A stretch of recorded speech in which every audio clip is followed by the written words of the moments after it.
getting some light.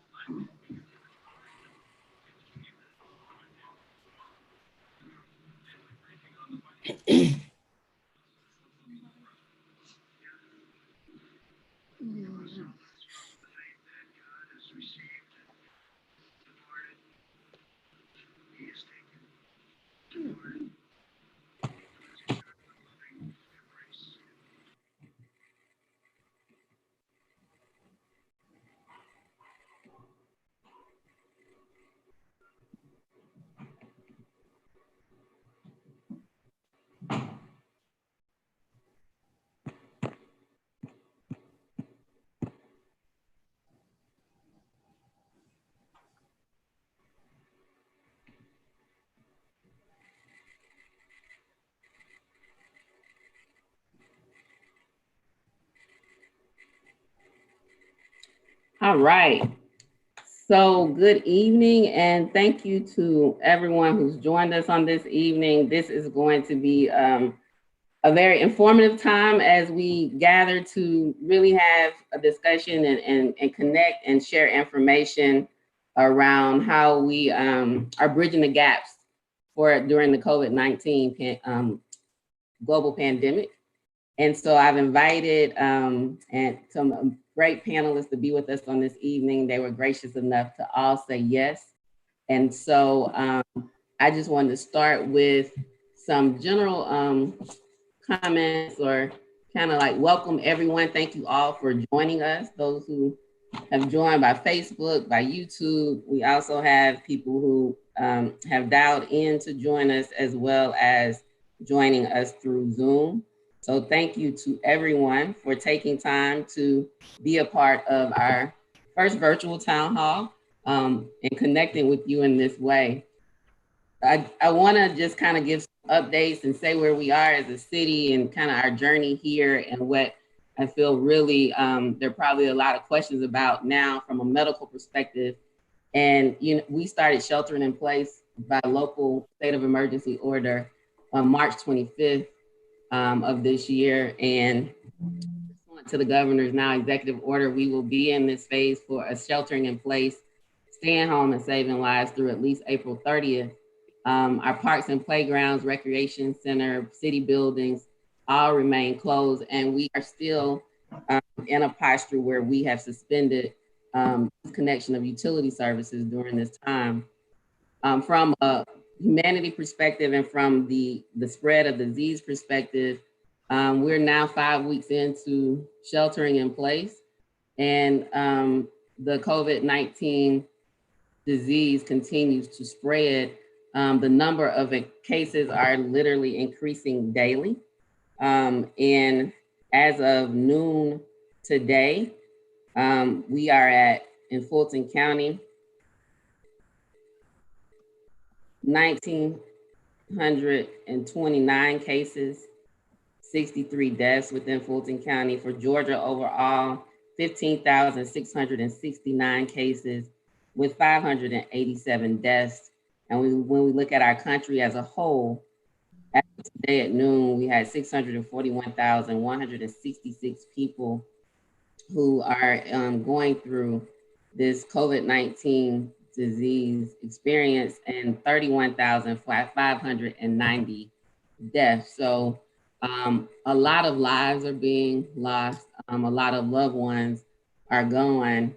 And we are here still trying to make sure that we are doing all that we can to put the safety, welfare, and health of our residents first, and to really be informed and understand what's happening with the disease, understand how it spreads, understanding how we can slow the spread. CDC is now encouraging that we wear masks, and it can just be a face cloth, not the N95. They're suggesting we save those for the medical professionals. But there are a couple of amazing East Pointers who I know that are making masks, the Seta Liscom and Erica Clemens. I'm sure there are other people locally who are making masks.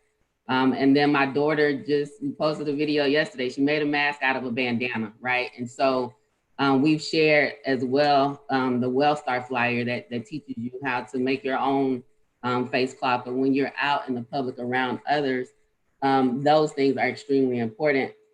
And also, as the number of cases have increased, and I know that all of you have noticed and heard throughout the media, this conversation around health disparities and the disparities of the impact of this disease and this virus among people of color, among African Americans, and people of color throughout this country. And how does that play out not only during this, but how are we really going to address health disparities within our country overall from a health perspective? And so I've invited some amazing people to join us today from a public health and medical perspective. Dr. Sandra Elizabeth Ford, who is with the Fulton County Board of Health, as well as Dr. Wise, who is the medical director for WellStar Atlanta Medical Center South. And I know we've had a number of participants join in, and so I just want to check in to see. Dr. Ford, are you with us? If you are, if you could raise your hand if by chance you are. Can you hear me?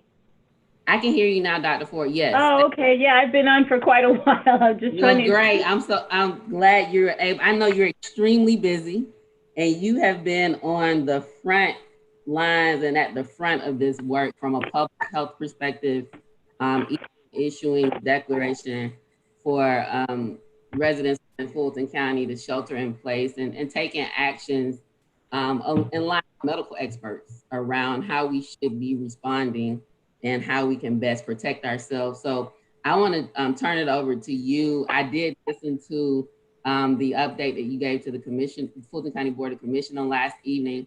And so I think our conversation today is kind of around those same things. A lot of people online may not have been able to join in with that, but you know, right now, kind of just the overview of how we got to where we are with the curve, how do we flatten it? And you shared a lot of information around how testing is increasing within the state and Fulton County as well. So thank you so very much, Dr. Ford. And without further ado, I turn it over to you.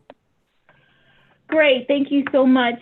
And thank you for an opportunity to share what is really critical information. So want to give you the latest. You are correct with the numbers. So right now, the state's almost at 16,000. And if you think about it, remember, I mean, we just had our first case March 2nd. Wow. So, you know, from March 2nd, so basically in 6 weeks, you know, we've gotten 15,000 new cases. So that gives you some idea of how serious this virus is and how quickly it is impacting people. And I say this over and over again, but this is a novel virus, which means that none of us have immunity to it, which is why everyone's getting sick. And so that's our biggest issue, and that's why shelter in place and masks and all of these precautions are so critical, because nobody has protection against it. And while most of us may be healthy, there are certain populations for which this type of virus could be deadly. And so that's what we're not only protecting ourselves, but we're protecting those that are more vulnerable among us.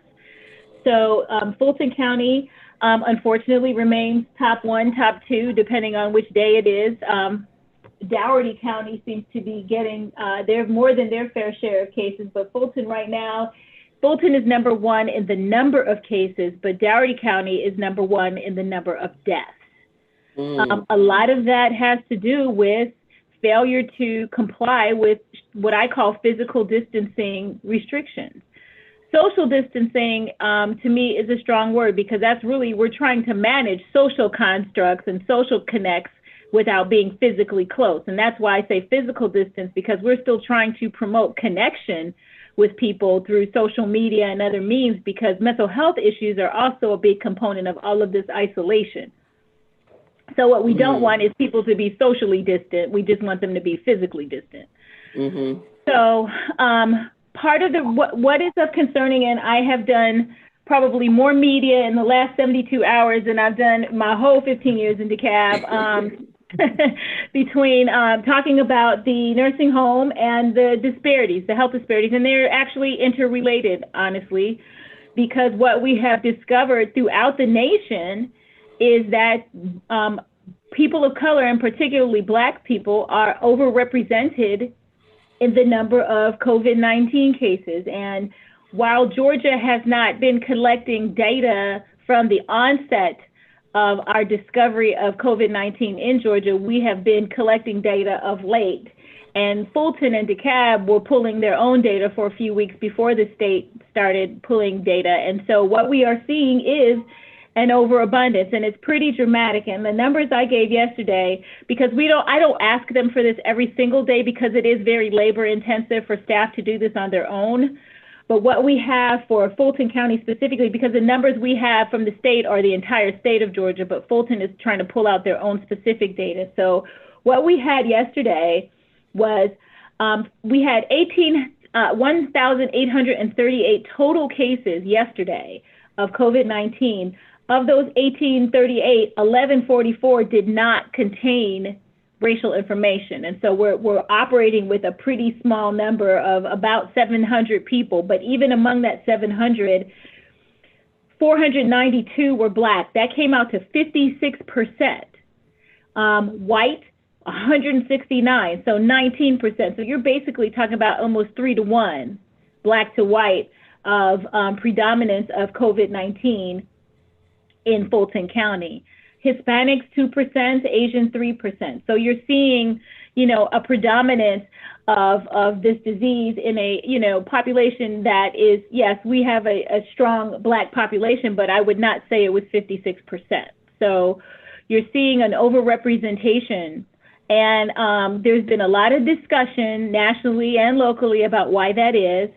And there is no single issue, and that's what I keep trying to share. This is not a medical issue 100%. And y'all, when we talk about disparities, this is not fire. We did not just discover this last week. The disparities have been existing in Fulton County and the nation for decades. And so this is yet another example of inequities in access to care, in treatment once care is accessed, and in health outcomes. And so, we know that African Americans do have higher rates of diabetes and hypertension and other cardiovascular diseases. But to say that was the only reason why we have higher rates would not be looking at structural racism and imbalances in access to care. And so, and also just socioeconomic issues, earning potential. I have said countless times this week, if you have to decide between shelter in place and feeding your family, you're going to feed your family. And so if you don't have the type of job that provides you the luxury of sheltering in place, then you have to go to work. And so every time you leave your house, you come back in and risk exposing loved ones. And so that's a real issue. And so there's a lot of things going on outside of just not getting tested that are speaking to why Black folks in Fulton have higher rates of COVID-19 and are dying at higher rates. What about increase in testing? So testing, yes. Now, the testing has been a challenge for us from day one, initially because we really did not have an adequate number of tests to even test people who truly needed to be tested. And so that issue has been addressed happily. We have quite a few different options for testing. We don't have just a single contract. We have contract with multiple testing providers. And so we have now been able to expand the population of folks that can be tested. Initially, when we were the whole state was getting 500 tests a day. So when you split that out, that's about 30 tests per county, per district. So, you've got to prioritize when you have numbers like that. Now that we have more tests available, we are able to expand the criteria for folks who can be tested. And so everyone who has symptoms can call and schedule an appointment and receive a test. The other difference is that the first batch of tests that we had access to we're taking a really long time to get results. And so you test on Monday, you may not get your result until Friday or even the following Monday. And so meanwhile, you're unclear about your infectivity, and you may or may not still be going to work or going to school. Uh-oh, hello? You're there, I'm sorry. Oh, sorry. You may still be going to work. And so that was a big issue. The tests that we have available now are promising a turnaround time of 24 hours. And that makes a big difference when you're testing, particularly in large numbers. So we are hoping we have expanded not only our testing criteria, but also our testing sites. And so every district in the state will have Saturday hours effective immediately, and will also be open every day until 5 p.m. And our call centers will be open until 7 p.m. so that individuals who are desiring a test and have symptoms can be tested. I know there has been questions about why can't we just test everyone? Why are we testing asymptomatic? Well, that would mean we would need 1.3 million tests for Fulton County alone. And that's just not a feasible number. And so what we're trying to do is still monitor folks who have symptoms. With that said, so today we're at almost 16,000 in the state. I would prepare myself for Monday to see a number over 20,000, because if we're expanding testing, we're going to see a lot more positive people. So I don't want people to freak out next week when we're, by next Friday when we're hitting 30,000, because that's a very realistic expectation, because the more you test, the more you're going to find. The issue with testing that I have personally is that a test is a single point in time. And so your negative test on Friday is a negative test on Friday. It speaks nothing to your risk of continuing to be exposed. And I'm worried that people will take a negative test and say, okay, well, I'm negative, so I don't need my mask anymore. I can just go out and hang out in the park and do whatever. And that's not at all the case. A negative test does not negate you from having to practice the same protective measures that we have been recommending all along, which is masking, frequent hand washing, being careful of what you touch, and distancing yourself from other people, because you don't know who else has not been tested and could be exposing you. Wow. Well, I mean, hearing that by next week, this time within a week, we probably will double. I think, your advice of letting us know that now, but it really is not that there may be new cases. These are people who are now being able to be tested because testing has expanded. That is correct. And so even the numbers we have right now are probably from days ago, because of the lapse in time between, when we're getting results. So if we have a test that's coming up at 24 hours, those numbers are going to jump up a lot faster, particularly if every county is doing testing 6 days a week. Do we have what's our peak date? I know it's been moving somewhat. It kind of drives me crazy, because I don't know that we can really realistically predict that, because of our troubles initially testing everybody. So I think our peak is probably going to peak a little bit later than everyone initially expected, because we're getting results. I don't think it's a peak in infections. I think it's a peak in results. If that makes sense. It does. I think, it helps put everything in perspective, because, there is concern within the community with right? People are very concerned about not only their health and safety, but, others, and how that impacts them and how it impacts our community. And understanding where we are, and with the increase in testing numbers rise, what's your advice, or how do you view this moving forward? And even with the disparity information that you shared, and as you mentioned, the health disparities didn't just come about with COVID, they right themselves, or this is an example. I think a grave example of the deep health disparities that exist within our country. But moving forward, how do you view this? So there's a bunch of different things. I think one of the issues, so when we first got the tests and we had such a limited number, to be allowed to be tested, you had to be referred by your primary care physician. So that X'd out a lot of folks who are uninsured or who don't know who their primary care physician is. And so that's something that still needs to be addressed is, just access to medical care in general.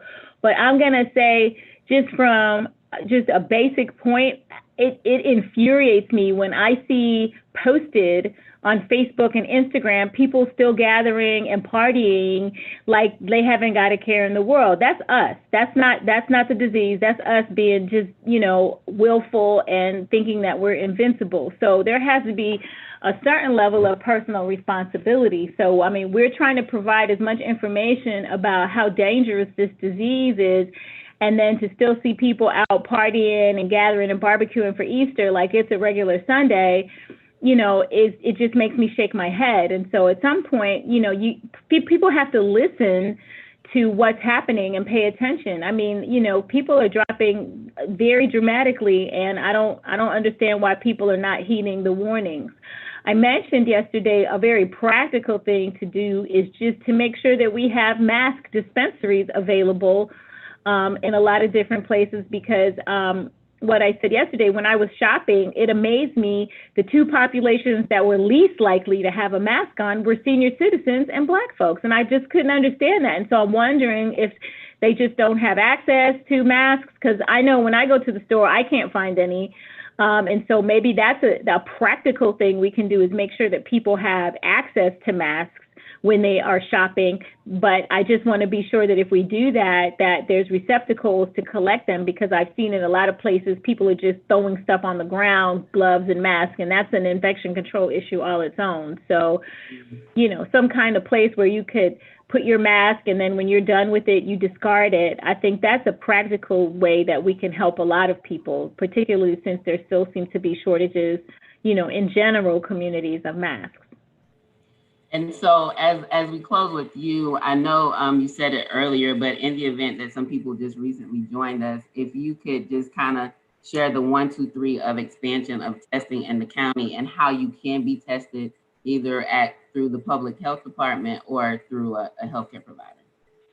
Yes, so we will be expanding testing to every symptomatic individual in the county. So if you have symptoms, and that's a cough, shortness of breath, a fever, or at this point, really any kind of flu-like symptoms, you should be calling the hotline to make an appointment. And that number is 404-613-8150 for Fulton County. And someone will be able to schedule you for an appointment. That call center we're just ramping up the expanded hours, so the call center may not be open right away until 7, but it will definitely be open till 5 for sure tomorrow. And then by next week, it'll be open from 8 a.m. to 7 p.m.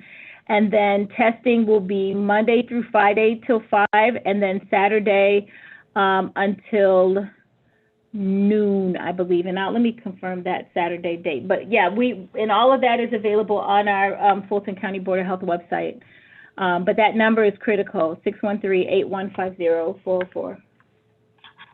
404-613-8150?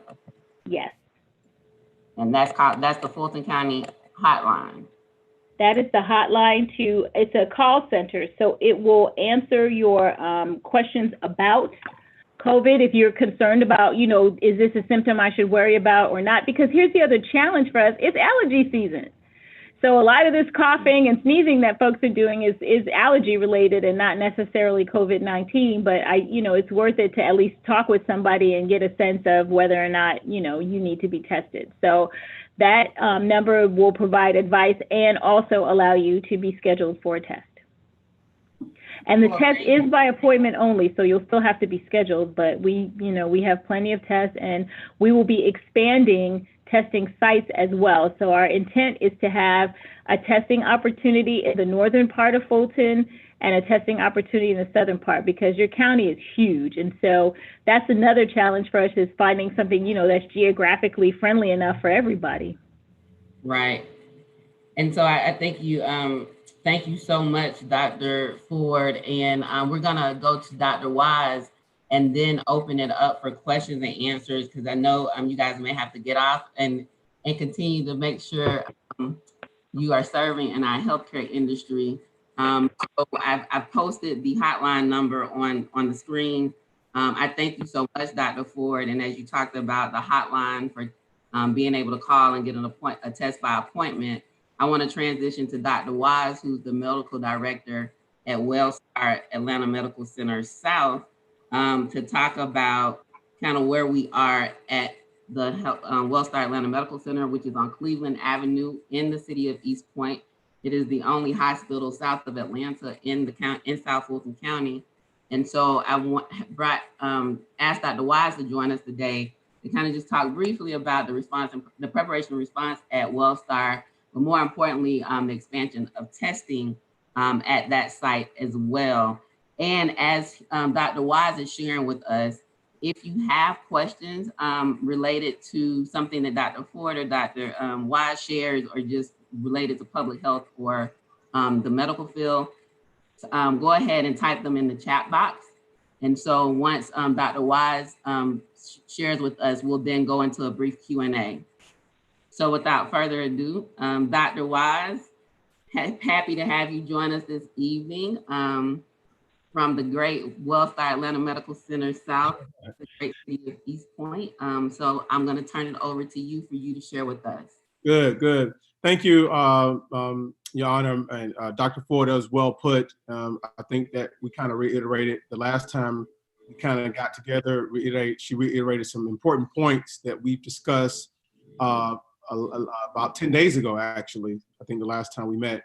But however, just kind of want to, first and foremost, to the constituent of East Point and whoever else is listening, please take heed to the information that is given, that Dr. Ford gave, and those important numbers, and also the examples of how not to social distance with the pictures on Facebook and social media, and the importance. And she said a couple of things in there that were really important. I want to kind of reiterate it. As far as people are, when people present and people are very, very sick, this is unlike anything we've seen before. People are just dropping and just dying. And again, this is a novel virus. Again, there's no immunity towards this virus. Again, our situation has not changed. Our intent is still the same, and our intent is to inform you and educate our community about the importance of social distancing, as well as to inform you about our testing and what's available. Fulton County, she went over Fulton County testing. Also what WellStar is doing, i.e. for East Point, and how we will help serve the community. Where we are, we'll talk about the physical structure of our facility. Our physical structure has changed as far as our processes. Again, we've moved our nurses outside on the ambulance bay as well as in front in order to help cohort, i.e. put patients who may possibly have COVID in the right area of the hospital, so we won't cross-contaminate our other patients and staff. Also, we could take care of those persons who may not have COVID-19. We also are providing masks when you come into the hospital if you're symptomatic, and those masks will be given. We also have extra sanitary or extra hand washing areas for you to kind of use as you walk in the building. Let's talk about hand washing, then we'll move on to our physical structure. One thing, again, we can't take hand washing for granted. If you can't, use soap and water for 20 seconds, definitely any type of alcohol-based 60% sanitizer is definitely recommended. So we've done that and expanded that use at our facility, and which would be a good thing to expand in the community. Secondly, what we've done also, as far as testing, we've started using the rapid test for all admitted patients, and which is, obviously the access to tests have been an issue, which you heard them last, 10 days ago, as well as Dr. Ford has brought up. again, we've had limited amount of kits to test people. But now we have more kits at Wellstar. We're getting about between 200, 300 kits a week so far. We just started last week. And as we get more kits, we'll be able to do more rapid tests. And so those persons who may come in who are symptomatic, we start expanding our testing as well. It may not be the rapid test because we're using that rapid test for our inpatient patients and those who are admitted, but we're using other testing services for those patients who we deem who may have COVID that we can discharge.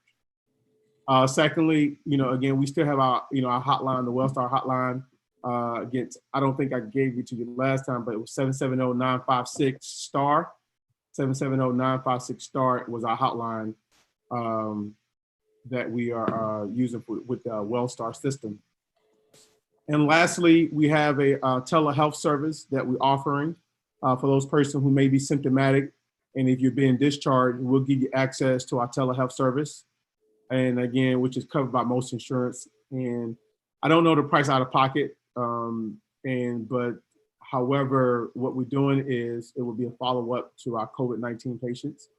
So if you are discharged, we have access to our telehealth service, which will be a follow-up to see how your symptoms are doing and to kind of make sure you're getting the right care in the right place. So again, that's kind of overview on our situation, our tent, where we are with testing. I know that's been a big issue, and how as Wellstar, we're committed to the community of East Point, as well as all the surrounding communities. Again, I think like I stated before, it gives me a great joy to be able to come back and serve this community and be a part, and especially in these times of crisis, and to be able to at least do my part with and without a stethoscope. So definitely that's why I'm here now. And I'm definitely open. If you have any questions or any concerns, definitely would be happy to talk to you all. Okay, I'm just putting up that number that you shared, Dr. Wise, as a part of your presentation, and thank you so much. 770-956-7827, which is STAR. Thank you for sharing what we're doing at the Great Wellstar Atlanta Medical Center South, and always being a partner and someone we can reach out to during this unprecedented time of uncertainty. And so I'm going to be checking the chat box. I see that Councilmember Shropshire and a couple other council members are online with us. Councilmember Shropshire, you indicated you had a question. If you can come in now, I'll go ahead and check the chat box for more. Yes, can you hear me? Yes, we can. Okay, I have a question. My question is, when will they start testing for antibodies?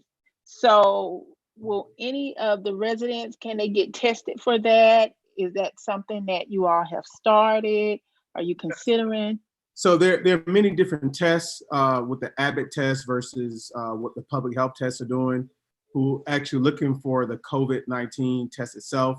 We do have antibiotic tests. With the testing, and I think like Dr. Ford might have mentioned, they have several contracts with different centers who may be doing testing. Again, the testing is always being updated as well, getting better antibody tests. And unfortunately, like she said, with the testing, it is a snapshot in time, like taking a picture.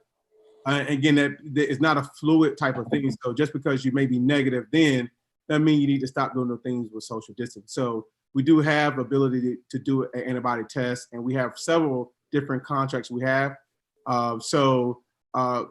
There are specific tests and more sensitive tests. Again, as testing get better, and hopefully we get even a better test, because quite frankly, we've done tests and there have been some tests that have been a high falsely negative, people who have it and it was negative. So, it's, testing is not absolute. It's not absolute. Just because it means you're negative doesn't mean you don't need to stop doing the things you need to be doing to help the whole humanity. Okay, and my second question is this: with the COVID-19 being the death rate for African American is very high. Are we going to try to get more testing on the South Side for the African Americans? And it's just not for us, for everybody, but especially us, because the rate is very high when it comes to death. We're leading that number. And what are you all doing to get the numbers of the African American death versus the other death that's taking place because of the virus? That's a great question. So again, Fulton County has expanded their testing. So it also includes East Point as well. So there is testing, and as we get more access to kits, there's more testing going globally. So there's a Fulton County push to help everyone in Fulton County to get more testing done. And as a matter of fact, as of I think today or yesterday, even Weston Medical Center is going to start doing testing as well. Again, there's still guidelines for those persons who are being tested. Again, you have to have some type of symptom, be symptomatic, be tested. Again, like you said, in order to test everyone in Fulton County, you have to have almost 1.5 million tests, and it's just not feasible at this point. So again, testing is being expanded to all Fulton County residents, including East Point residents as a whole. And then again, the CVSs and the other access centers start having more tests. At one center, again, Weston Medical Family Health Centers of Georgia is just started doing their testing as well. Again, if you're symptomatic. Does that answer your question? Yes, it does. Thank you. All right. Thank you so much. And we have a question in the chat box, Dr. Ford, and I guess Dr. Wise after Dr. Ford. There's a question as to whether or not there's a cost for testing that the full public health department is doing. And then Dr. Wise, the testing that you mentioned as well. The question is there a cost? I know. No, our tests are absolutely free. Yeah, free. Yeah. So they're free at the public health department, and then if you're at Wellstar, they're also free there as well, Dr. Wise? No, there's an emergency room cost. That's so I do, again, the testing that the Fulton County doing is a public health push. It's a free test. Again, when you come to the emergency department, there's a cost associated with the visit. However, as far as the test itself, I think with the CARES Act mandated by our leadership, United States, that they kind of directed the insurance companies not to charge patients for those tests. So again, the test itself, it will, as far as insurance, won't be a cost. But again, to say there still is a cost associated with seeing a physician at the hospital. Again, Fulton County tests are free if you're symptomatic. Again, unfortunately, we can't test everyone, but however, again, more tests is better. And as we, again, next week, it may be that we get more access, open more centers, and we'll be able to test more patients or more of our constituents who will have symptoms. All right, last quick question for Dr. Ford in the group chat. Dr. Ford, do you know of any testing private health groups like CVS that might be bringing to East Point and forging a public-private partnership to serve locals? So CVS was a pilot. Atlanta was lucky enough to have been selected. There are only 3 sites in the entire United States. So that is a short-term project. They have, I think they're here for 30 days, and then they will move on. Public-private partnerships, I have been getting a lot of proposals. My concern is some of these labs and some of these, there's a lot of fraud going around, and I just also want to caution people about that. I get offers every day, masks and gowns and tests, and all these things have to be approved. There's an emergency use authorization that has to be in place from the FDA to allow for testing. And so my responsibility is to make sure that whatever we decide to recommend to people is actually a sound test. And so if there are public-private partnerships, we would be happy to review, their lab capacity, but also I think West End and all the other federally qualified health centers, I'm very happy to see that they're joining the fight as well, because they can negotiate their own contracts with these providers as well. Thank you so much, Dr. Ford. Thank you. Wise. I greatly appreciate and value your time. Thank you for taking time and making time to share with the community at East Point and our residents information from a medical and public health perspective. Know that we believe that partnerships are always two ways. And so if we can support you in any way, let us know. And we thank you for being on the front lines and supporting us and helping to ensure that we're saving lives and during this time of global pandemic with the novel, as you indicated, Dr. Wise and Dr. Ford, the novel coronavirus, COVID-19. So we are, now that we kind of talked about and the medical aspect and where we are from the health perspective, it's critically important that we start bridging gaps through community resources. And what are those community resources that are available? And how do East Pointers, people within our community, access them? And we've been sharing for quite some time, I'll just say around from the small business perspective, the relief and the support that came down from the federal government. But there have been some challenges accessing that. And so I've asked Commissioner Karn to come and share with us today, because Fulton County has provided some relief funding during this time for nonprofits to provide services and programs for seniors, people experiencing homelessness, rental, mortgage, and utility assistance, as well as small business relief. And so Commissioner Karn is always working, always out in the community, always in East Point, supporting us. And so I thank you, Commissioner, for joining us on this evening. So I'm going to turn it over to you. And as you give your initial remarks, I'll bring up your PowerPoint. All right. Thank you, Honorable Mayor Ingram.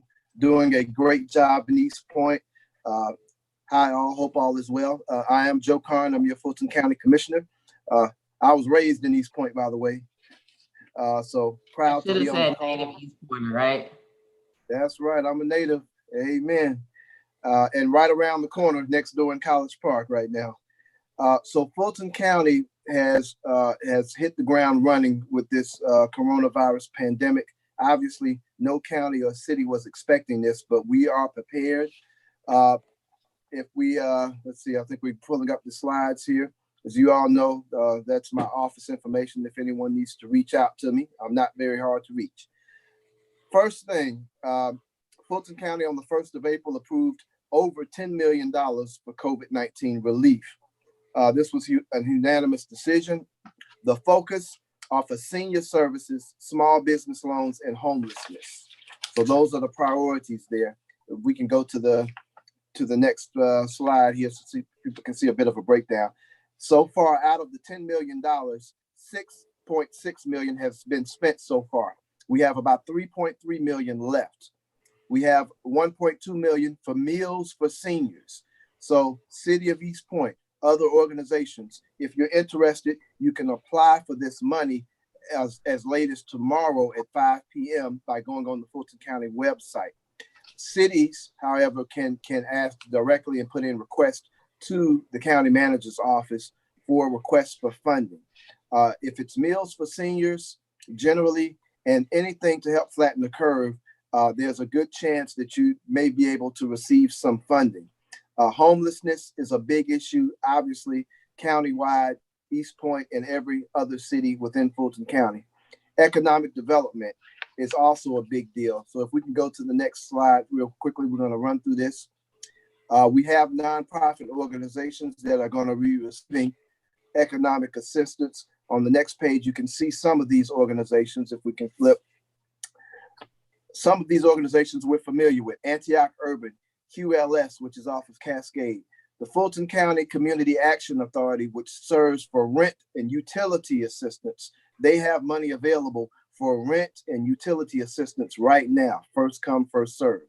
Hosea Helps, we gave $450,000 for food insecurity, help with our seniors. As a matter of fact, we actually gave $490,000 because we put in another $40,000 to fix their walk-in freezer, which went down on them during this crisis.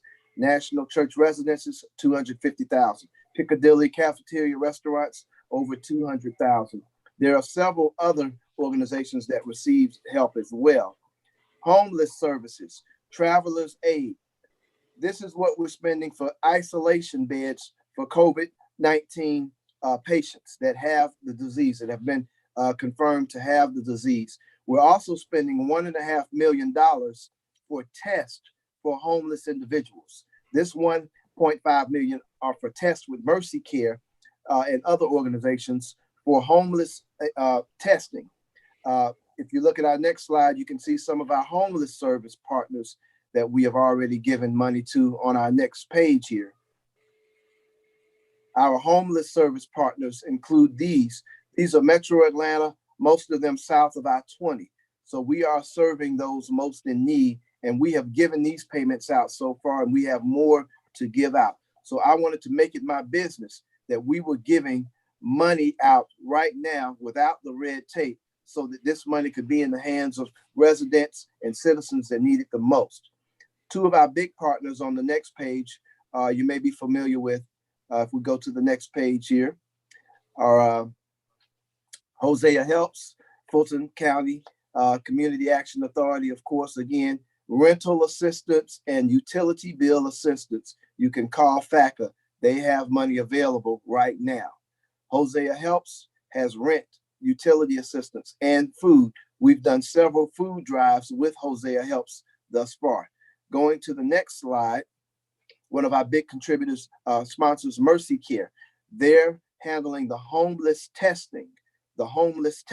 We have testing kits for our homeless people. Some are sheltered, some are unsheltered, but they have to be tested as well. The ACE, Access to Capital for Entrepreneurs organization. This organization is providing low interest rate loans to local Fulton County businesses. They're located out of the Rice Community Center, which used to be the Herman J. Russell headquarters on Northside Drive. So we're glad to have them as partners for business loans. And there's some detail about ACE loans on the next page. 1.5 million in loan assistance is available. Individual applicants can receive up to $50,000 in loans. On our next page, we want to talk about Fulton County courts so that people are aware of what's going on. Just to give you the short and quick, Fulton County courts have been suspended for all non-essential services. That means there'll be no landlord-tenant evictions, no dispossessories, so people will not be removed and forced out of their homes. Abandoned motor vehicles and warrant applications are going to be waived. Now, serious crimes will be prosecuted. Those will be prosecuted, but things like small claims court and garnishments and things like that are going to be postponed. This is a statewide order declaring a judicial emergency. So none of these things will be happening. In our Fulton County jail, I've received lots of issues about the jail. Now, just for the record, the Fulton County commissioners cannot close the Fulton County jail. We are not allowed by law to close the Fulton County jail.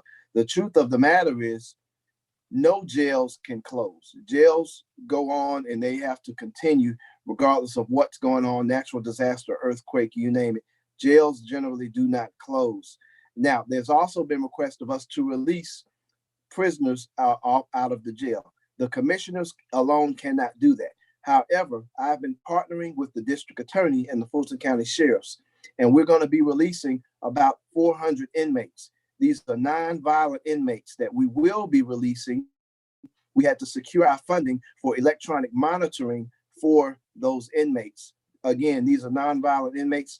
We started releasing all of those over 60 for reasons which are obvious. 60-plus-year-olds, nonviolent offenders, they're being released every day in the jail so we can alleviate overcrowding issues and we can establish some social distancing in the jail, which is profoundly important.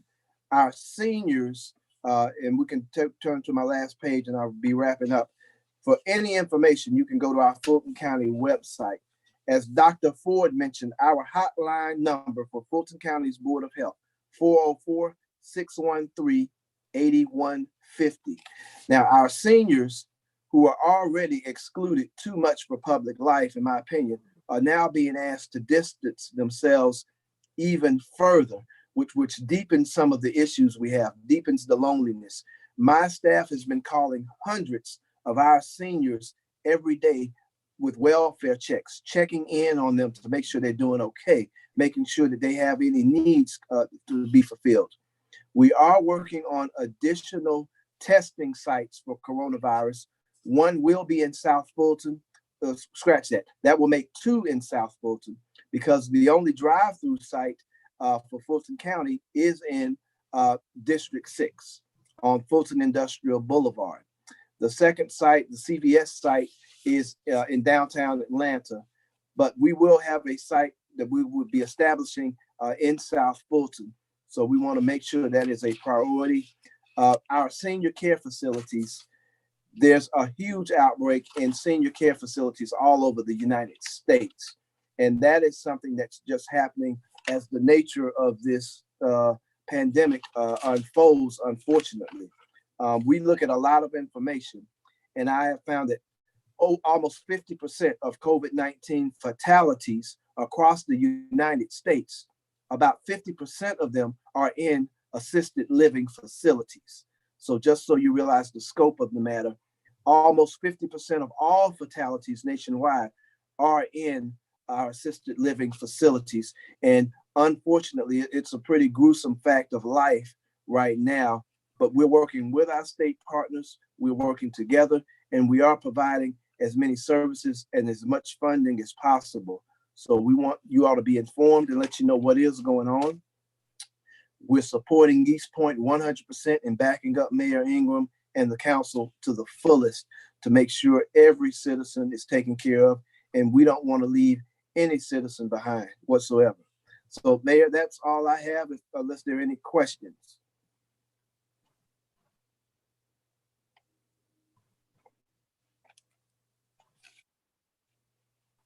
Councilmember Carn, Will Sellers here from Folsom Wave, Georgia. Thank you for your leadership on this. This is really huge that our county government has stepped up to provide direct support. So thank you very much. Yeah, I had myself on mute. I echo those sentiments, Commissioner Carn.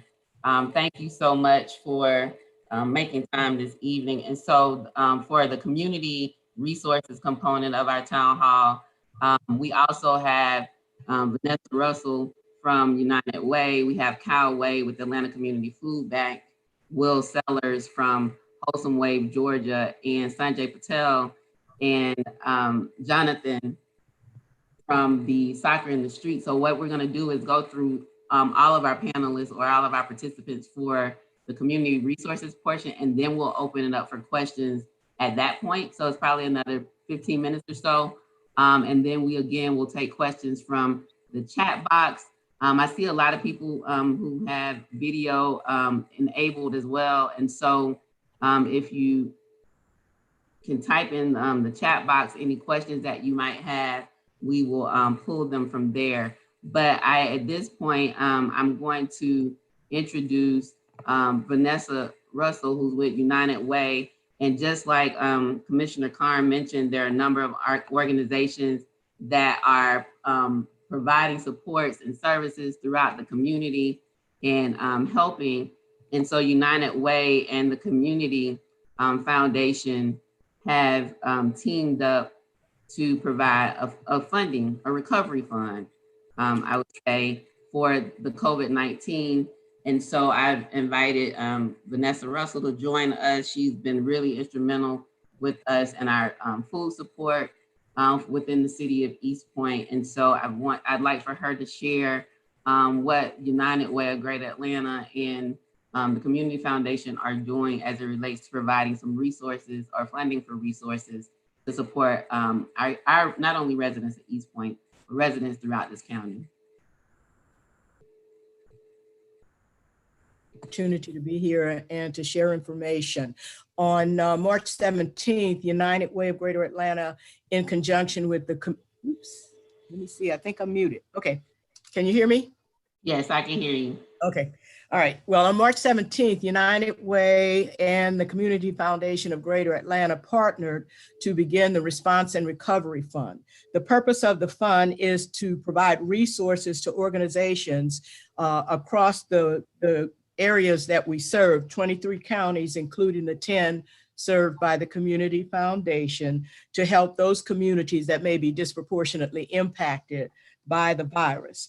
The information and the resources that we're providing go not only for the response, but for the recovery. So what we're trying to do is impact those areas that have childcare issues, children that are on free or reduced lunches, families with young kids, individuals without health care or access to good health care, workers that are in the hospitality industry, the service industry, or gig workers, those that are economically disadvantaged right now due to businesses closing or being temporarily furloughed by their jobs, diminished safety nets like food insecurity to help paying rent. Commissioner Kern talked about rent assistance, utility assistance, and food. And that's what we're finding are the three big items across the metro that we're getting calls for assistance about. In addition, we're trying to make sure that the kids that are out of school for distance learning due to the COVID virus, that some of these kids don't have access to computers. Some don't have, if they have a computer, they may not have internet access. So we're trying to make sure that those families can keep their kids up to date in terms of what's going on with the school systems. And then we're also looking at those areas that maybe receive interruptions due to local, state, or federal government programs stopping in the midst of the virus. So up to date, we have collected more than $24 million. We started fundraising on March 18th. And as of now, we have distributed $10.5 million to 62 agencies across the region right now. These were done in the form of grants, and it was based on size, scope, and needs of the organizations. We looked at organizations that are existing, that have capacity, process, procedures, and a system in place. We were not looking at startups. So we're looking at people with experience and that can get the services out to the people that need them in a timely manner. So for us, this has been quite an exciting time in unfortunate circumstances, obviously, but we have been able to collect the money and deliver it very quickly. We also had open applications. The first rounds, 4 rounds of funding went to, to organizations recommended by partners and then reviewed by an advisory committee consisting of people from United Way as well as the Community Foundation. The round we had last week, started April 6th through the 10th, was what we called open applications. So smaller nonprofits located within communities could apply for assistance. We hope to be able to begin awarding money to those organizations as of April 27th. In terms of the needs, Commissioner Kern hit it right on the head, the same thing that we're getting: food, rent, utility assistance, followed by, I guess, education and housing concerns. And a lot of what we're calling emergency financial assistance is in the way of helping people with rent or utility assistance. We're getting the information from our 211 Information and Referral Center, as well as we put on our website what we call a digital listening questionnaire, so that people can go in, fill out that questionnaire and tell us what their needs are and where they're located and how they are getting by right now. In light of that, our 211 service has collected a lot of information. For East Point alone, there were 88 calls for COVID assistance and relief. The calls to our call center has increased since March 13th by 40% or more every day in every area. And we're tracking everything by zip code. So we know down to the zip code level of how many calls we're getting in each category. And right now, we've had a lot of calls. In terms of the 62 agencies that have been funded, About 30 of those agencies are able to provide support in South Fulton. Some of the same agencies that Commissioner Carn talked about, Mercy Care, ACE, Hosea Helps, just a number of agencies. If you go to the next slide, you'll see a list of the agencies that are working in South Fulton. They have been funded by United Way and are working to provide resources to the community in South Fulton.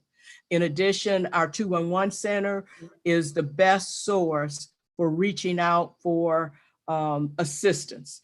It's a simple call to 211. Right now, the call volumes, as you would imagine, are extremely high. So we're recommending that you use other ways to reach the 211 call center.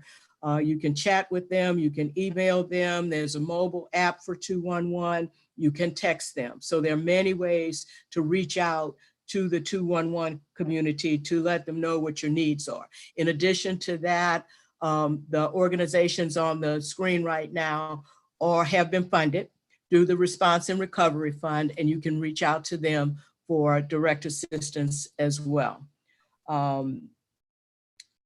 I went through it pretty quickly, but if you have any questions, please feel free to contact me or United Way. Our website address, particularly designed for COVID information, is response.unitedwayatlanta.org. That's response.unitedwayatlanta.org. Thank you so much.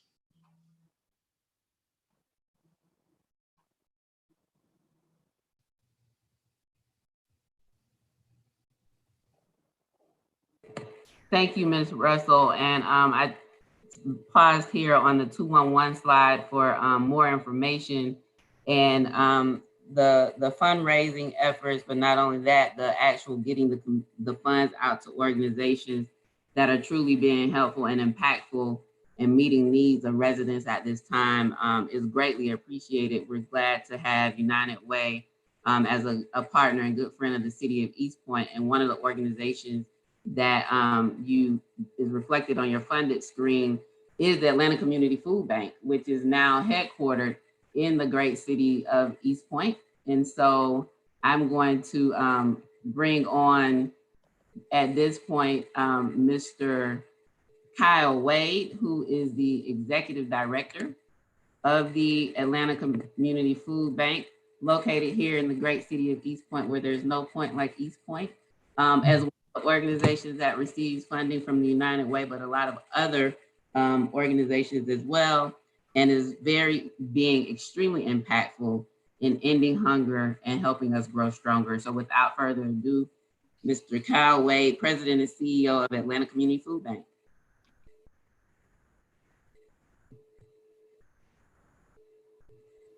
Are you there, Mr. Wade? Madam Mayor, I think he's on the phone. I think I see his phone number, 404-405-1636. 404. I probably have to try to unmute him then.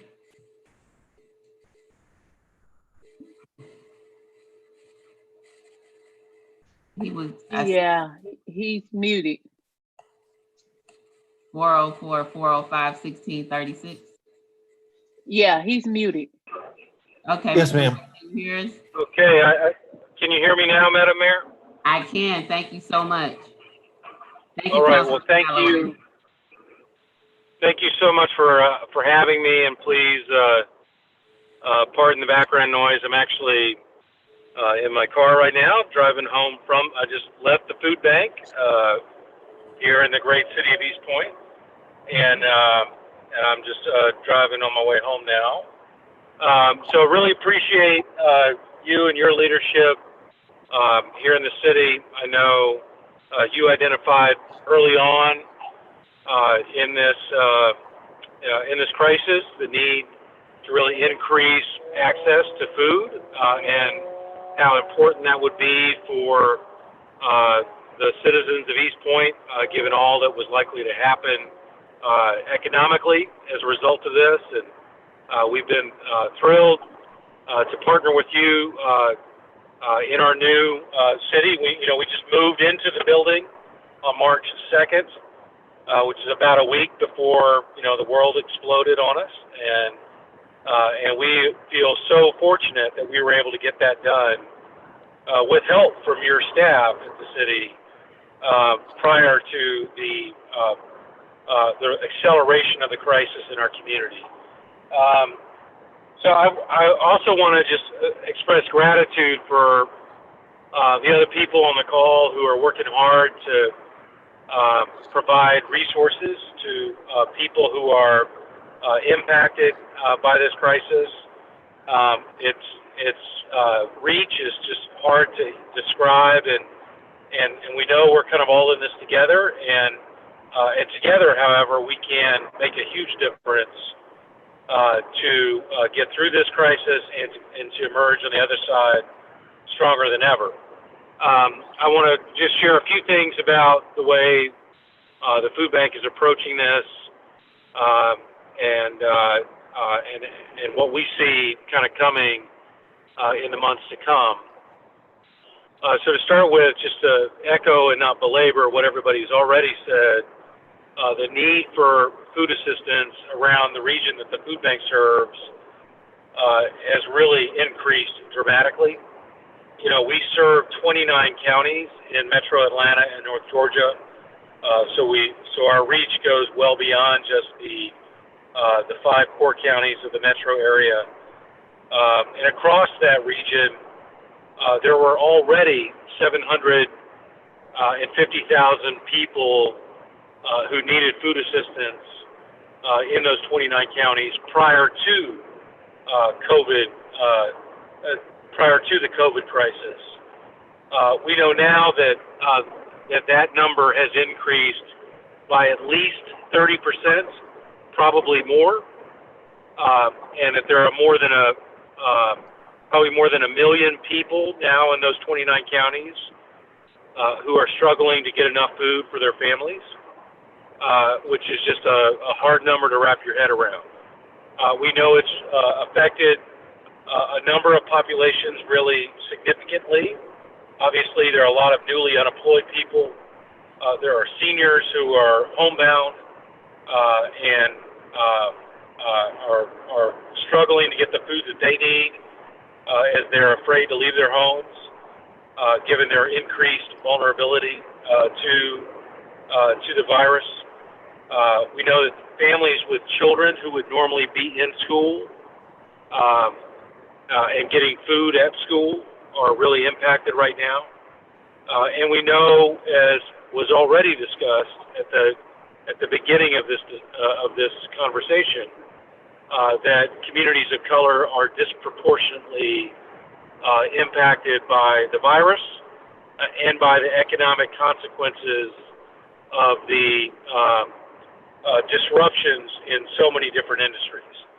And so need is much greater. At the same time, as people have seen from news reports all across the country, food banks are experiencing some challenges getting enough food to increase the amount of distribution given that higher level of need in our community. There are a variety of kind of disruptions to business as usual in our food sourcing activities. But despite that, here at the Atlanta Community Food Bank, we have been able to increase our sourcing and distribution of food by about 30% over the last 3 weeks from where we were prior to the crisis. Just today, we distributed 425,000 pounds of food across the community in one day. And that's compared to what we were doing, which was somewhere around 280,000 pounds a day prior to the crisis. So really significant growth in the amount of food that we're moving through our system, despite some of the challenges in sourcing that food. And we've been able to accomplish that in part because of the generosity of the community. Partners like the United Way and the Community Foundation and all of the philanthropic contributors to the fund that they manage are helping us replace some of our lost food donor sources with purchased food. We're now buying more food than we ever have. And we could not do that without the support of those donors. At the same time, to get the food out, we've needed our existing partner network to stay strong, which they have. We've got some great distribution partners in East Point and across South Fulton County. And I certainly remember right now our longtime partner and a huge leader in the community of East Point, the late Ann Douglas, whose organization there at the Hallelujah Church has been a key partner for us at East Point. And then beyond our existing partner network, we've been able to stand up quickly additional distribution partners across the region. Many partnerships have been developed with school systems to get food out through those to schools where meals are being provided to kids and families, including in Fulton County. And we developed partnerships with other nonprofits in cities like the city of East Point. And so Councilman Callaway and I were talking before this call about all the great work we're doing to get food out to the residents of East Point through the leadership of you, Madam Mayor, and Councilman Callaway and others in the community who are helping to organize food distribution sites on the fly, really, to get more food to people who need it, when they need it, and where they need it. So all of that activity is helping us increase our impact. I would highlight that we've stood up a couple of resources to help people identify where they can get help. So we have a map online at our website. You can just go to our website, acfb.org, and right there on the homepage, look for help and put in a zip code, and it'll identify pantry locations in close by to every zip code in our region.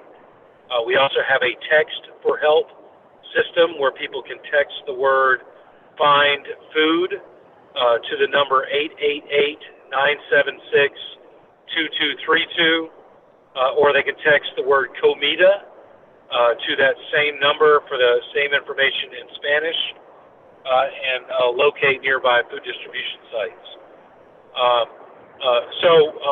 We know looking ahead that the need in our community is going to be with us, not just for a matter of weeks, but for, we think, many months and well into next year. We're trying to prepare for that, to get the food we need to respond to it, to get the capacity we need to respond to it. And we're going to do that in partnership with the many great organizations that are working with us today, with new organizations, with local jurisdictions like the city of East Point. And again, together, we're going to get food to the people who need it so that they can stay healthy and strong as we work through this crisis. So that's the update from the food bank, and appreciate the time. Thank you so much, Mr. Wade. And we greatly value the partnership with the Atlanta Community Food Bank and the impact that we are able to make through our partnership in providing thousands of pounds of food to families in need each week. And so if you could just hang on for a little bit, there are some questions coming up in the chat box, but I want to go to Will Sellers with Wholesome Wave of Georgia to talk about the help that they provide with residents or accessing SNAP benefits. And we'll hear from him briefly and then go quickly to Soccer in the Streets to talk about the importance of physical health, even during this time, and services and resources for that. And then we'll look in the chat box for the questions. So again, thank you so much, Mr. Wade. We value the partnership that we have with the Atlanta Community Food Bank and are happy that it is now headquartered in the great city of East Point, a place where we believe that it is critically important that we serve holistically and help make sure that we're meeting all of the needs of our residents through either directly or through partnerships. So now I'm going to turn it over to Will Sellers, who is the Executive Director of Wholesome Wave, Georgia, for him to share information with us on SNAP benefits. Then we'll go to Soccer in the Streets. Will? Madam Mayor, thank you for convening us this evening, and thank you to the members of council who are on the phone joining the Zoom call, and then also my other panelists as well. This has been very informative. We are an organization based right outside of the great city of East Point. I can look out my window and see the East Point sign. So we're very proud to be located right off Cleveland Avenue and serving the entire state of Georgia. We've been around since 2009, and I'm going to talk this evening about our ability to help screen, enroll, and renew Georgians in SNAP benefits. And we do that at no charge to citizens, and then also no charge to partner organizations. So this is something that we've been doing since 2014 as a DFACS authorized partner. And we're really proud of the work that the team is doing there.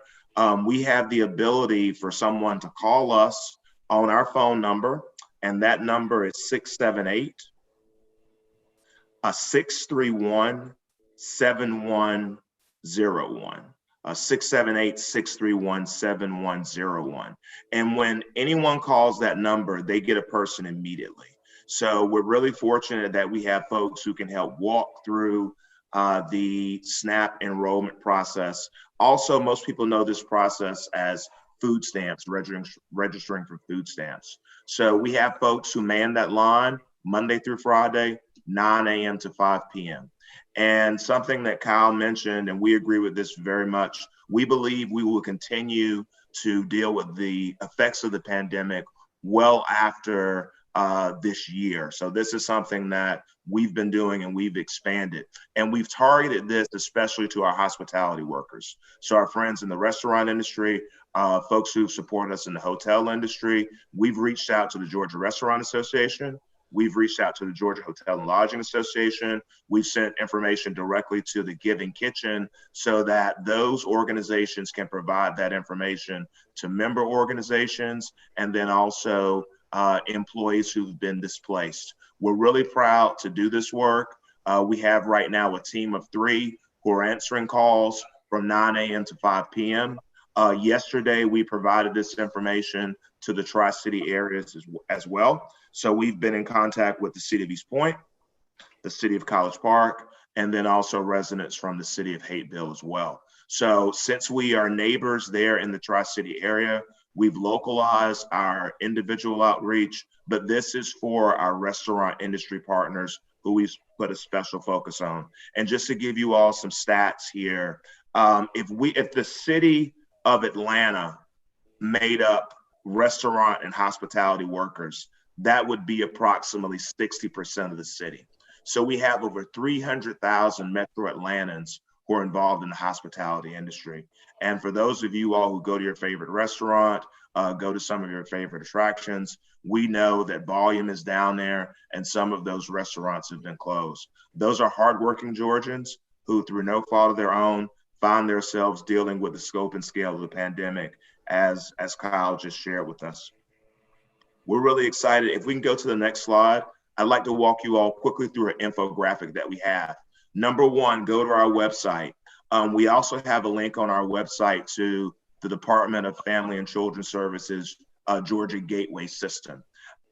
If you need help, if you know someone who needs help navigating that site, thanks to policy change instituted by the governor, we can now help someone over the phone to navigate that site. Before COVID-19, assistance had to be provided face-to-face. Now, you can call us, we can walk you through the site. Some information you'll need to have, or folks who you might refer to us will need to have, they'll need to have a separation notice. They'll need to have some form of state-issued ID. If they don't have that, a birth certificate is also permissible. And then they'll need some type of utility bill and then also proof of residence. Now, there is an expedited program that the state of Georgia is using to ensure that this benefit goes to folks who need it the most. But if for some reason you do not hear from DFACS again, the Division of Family and Children Services, within 7 to 10 days. It's the expedited process. Give us a call. We have the ability as a DFACS authorized partner to go into the system, get information, and then serve as an advocate, serve as a helping hand as folks are applying for food stamps. Before the pandemic, there were 1.4 million Georgians who were receiving SNAP benefits. We believe because of the scale of the pandemic, that number will increase as our hospitality industry has been affected and other service-related industries have been affected as well. We're really proud to do this work. Our website is really long, but it's really simple. WholesomeWaveGeorgia.org. Wholesome Wave Georgia, name of the state spelled out, .org. That number, and you will get a live voice on that number. This is not a prompt system. There is no chat for us. You're talking to a person. 678-631-7101. And Mayor, thank you so much for creating this platform for us. We're really proud to help our neighbors during this tremendous time of need. And with that said, I'll stop so that we can have more time for questions. Thank you so much, Mr. Sellers, and another partnership and collaborator and partner in this work that we value greatly. Wholesome Wave has been an amazing partner to the city of East Point and to the Tri-Cities area and this whole state. But really, we know that as the longer this pandemic lasts and the longer we're sheltering in place and the longer we're under this new normal, the need for access to food and the need for people being able to get connected to resources is going to grow. So thank you so much for being an amazing partner with us. Now we're going to transition to Mr. Sanjay Patel and Jonathan Gassi of Soccer in the Streets. Jonathan Goss, I should say, of Soccer in the Streets, to kind of talk, you know, we're talking about food and resources around that. And there's also this concept of health, right? This idea or the need for us to be healthy, both physically and mentally. And so there are a number of resources that we'll provide and have on our website around mental health, but wanted to bring Soccer in the Streets on to talk about some support around physical health and keeping our kids active during this time. And so Soccer in the Streets is an amazing partner with the city of East Point. Through our partnership with them, MARTA, and the Arthur Blank Foundation, we have the 3rd soccer field on the 1st Transit Soccer League in the world in our heart of our downtown, right next to Oz Pizza on Main Street. And so we are excited. It has basically created this vibrant space in our downtown. And so we are grateful to Sanjay and the entire Soccer in the Streets organization for the amazing partnership. So without further ado, Sanjay, I'm going to turn it over to you and Jonathan. Hi, everyone. Special thank you to Mayor Ingraham for not only getting all of us together here to talk about our resources, but more importantly, this is a way for us to share with the East Point community. And what we've learned as a nonprofit that's been around since 1989, serving especially kids that have lack of access to healthy lifestyles, is that more often than not, our coaches and our staff become members of the family of these kids. And then often these kids and their parents will reach out to our coaches for various things on and off the field. And especially at this time now more than ever, our kind of world changed overnight when the pandemic came through. Obviously, we provide soccer programs and we had to close that down. But a lot of the time people don't understand that Soccer in the Streets also provides life skills on and off the field through learning programs. So we quickly pivoted as a team and reached out to families and kind of asked, what kind of needs do you have in this new environment at home? And especially, hearing from mums who are going through this stressful period for numerous reasons. And so we came up with things we're calling pivot projects and different things we're doing. And we're going to have John talk about how we as a team kind of pivoted and what we're doing and working with folks like Oz Pizza and City of East Point as an example in East Point and some of the things we've come up with. And thanks, Sanjay. So when we talked with our parents and community leaders, of course, we heard the same thing that everybody else is hearing. Education, food, were some major needs. So we have an at-home skills project where our coaches are contacting our players and doing written assignments combined with some basic soccer skills.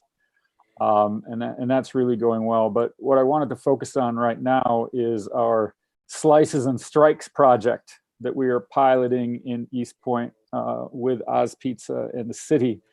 And what we're doing is we're providing hot meals to youth in the area. And the first time they come by, they get the meal and a soccer ball and a skill sheet that directs them to our website with some skills that they can do at home with the ball to stay active. And so, we're really trying to play our role in helping people get through this. And, we're looking forward. We have a great partnership with Oz in the city, and we kicked this off Thursday. Yesterday was our first day.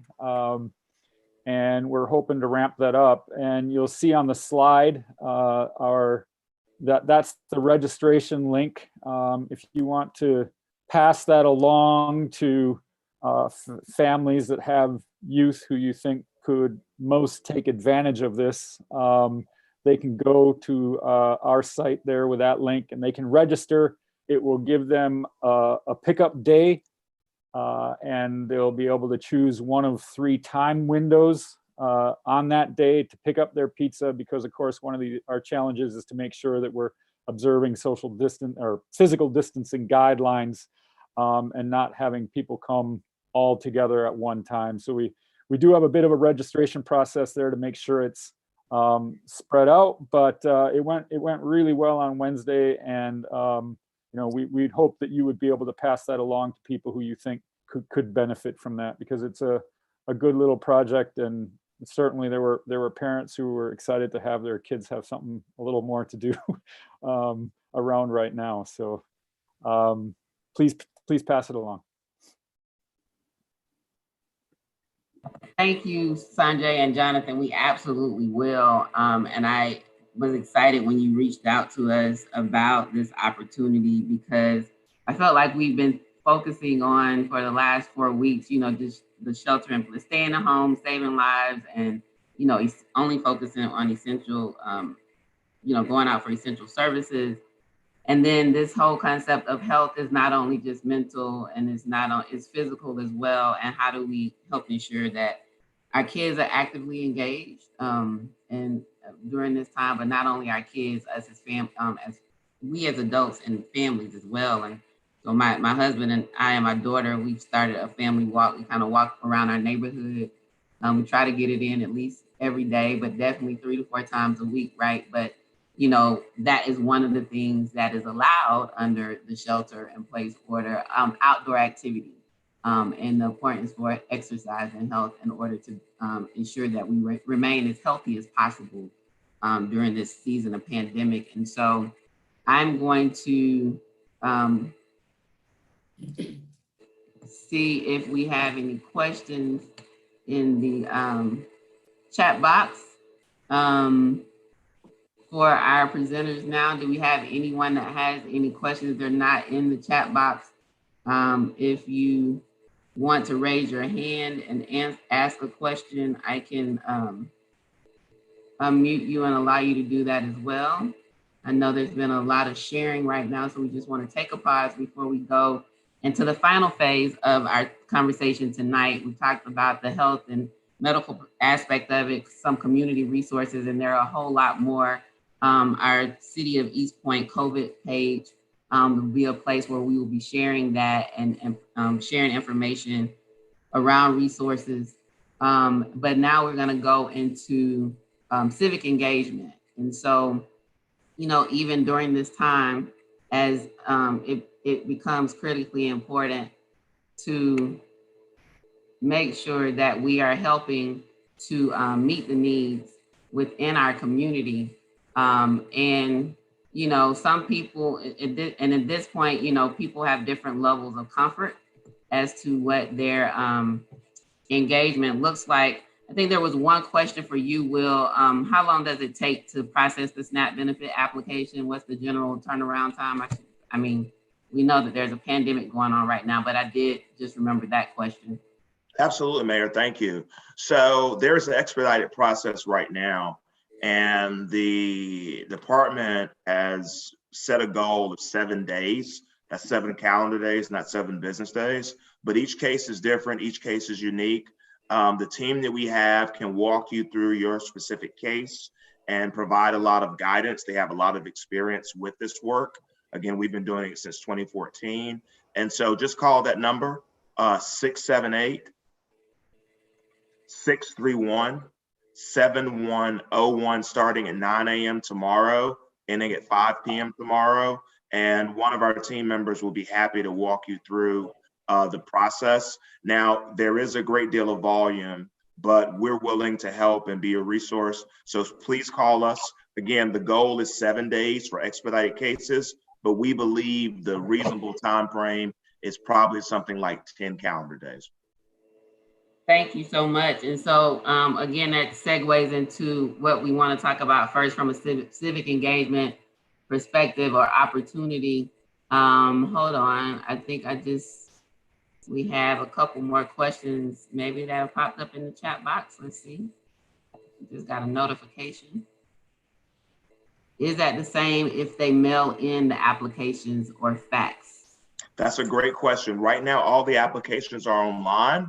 And so that's why, and Mayor, I don't know if we can do this, but we have a graphic that's available on our website, Wholesome Wave Georgia, georgiaspelledout.org, that helps to explain. Now the process allows you to upload documents directly to the Georgia Gateway site. So that helps speed the processing time. Mail and fax historically has slowed down the processing time. And right now, hats off to DFAX on this. They want to move those benefits out as quickly as they can, and we're happy to partner with them. Thank you. And so moving benefits out as quickly as we can, we know that there are people that are experiencing the food gap. And so through our different amazing partnerships and partners, we have been able to really have a good food support system in the city of East Point for the last, we're going into our 3rd full week of providing this resource. And so we do a weekly calendar to show the different opportunities. Fulton County, the commissioner mentioned earlier, the support for seniors. So Monday through Friday from 11 a.m. to 1 p.m.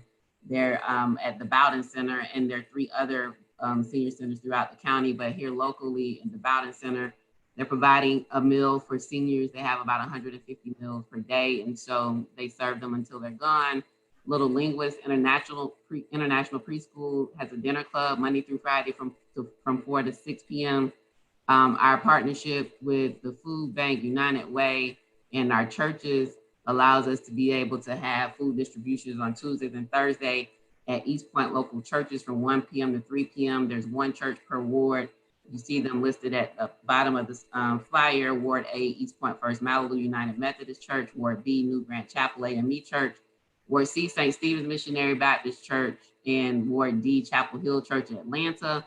And then this week, Fulton County Schools was doing Monday, Wednesday, Friday. This week, they only delivered meals on Wednesday from 11 to 1 at 4 schools in East Point: Asa G. Hilliard Elementary, Brookview Elementary, Hamilton Holmes Elementary, and Tri-Cities High School, as well as the text and the phone number that Mr. Wade shared earlier is in the upper left-hand corner. And then we have Tri-Cities Church in East Point that provides a food program, COVID-19 response food program.